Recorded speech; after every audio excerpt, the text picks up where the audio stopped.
Hello everyone, blogs of Riya Souvik চ্যানেলে সবাইকে welcome. আমরা বেরিয়ে পড়েছিলাম কালী পুজোর প্যান্ডেল হপিংয়ে।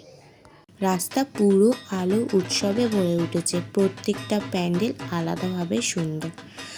আর মা কালী ঠাকুরের আলোকিত মূর্তি চোখ ফেরাতেই দেয় না। আমরা নিয়ে এসেছি কালী ঠাকুরের পুরো ভিডিও। চলো আমরা কি প্যান্ডেল হপিং করেছি, কি ঠাকুর দেখেছি সেগুলো তোমাদের সাথে শেয়ার করি। এটা হচ্ছে কদমতলার দিনু লেন। দেখে নাও ঠাকুরগুলো, প্যান্ডেলগুলো কি সুন্দর হয়েছে।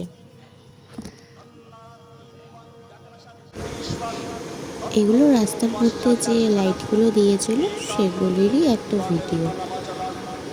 একটু এগিয়ে ঠাকুর। সদ্গুরু নমামি অখণ্ডমণ্ডলাকারং ব্যক্ত্যং জনচরাচরং তদ্বদাংদর্শী ত্বং তস্मै শ্রী গুরুবে নমঃ।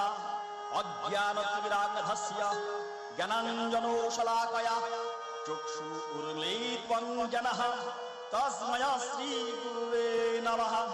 গুরু ব্রহ্মা গুরু বিষ্ণু গুরুর্দেব মহেশ্বরঃ গুরুরেব পরম ব্রহ্ম তস্मै শ্রী গুরুবে নমঃ। এখানের মায়ের মুখটা খুবই সুন্দর।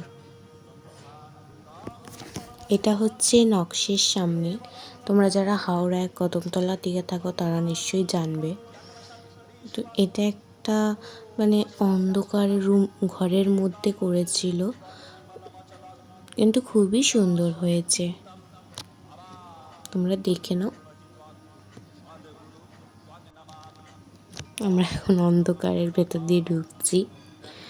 এই যে সব চারিদিকে সব গাছপালার শিকড়ের মতো সব ঝুলছে।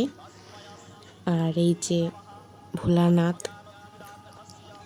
এই যে এখানে এরকম থিম করেছে।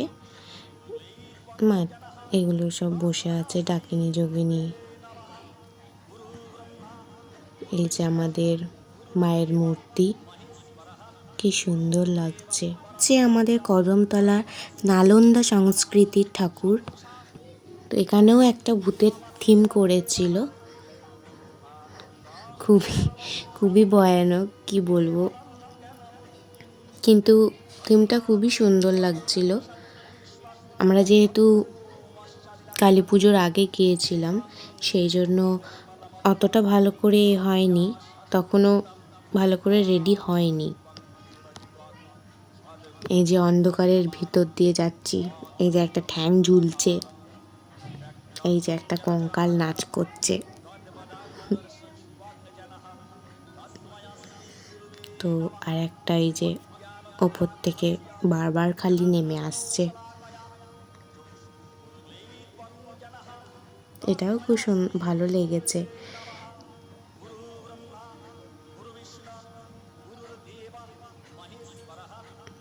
তো এবার চলো আমরা মায়ের মূর্তিটা দেখে নিই। এই যে ভেতরে আমাদের মায়ের মূর্তি।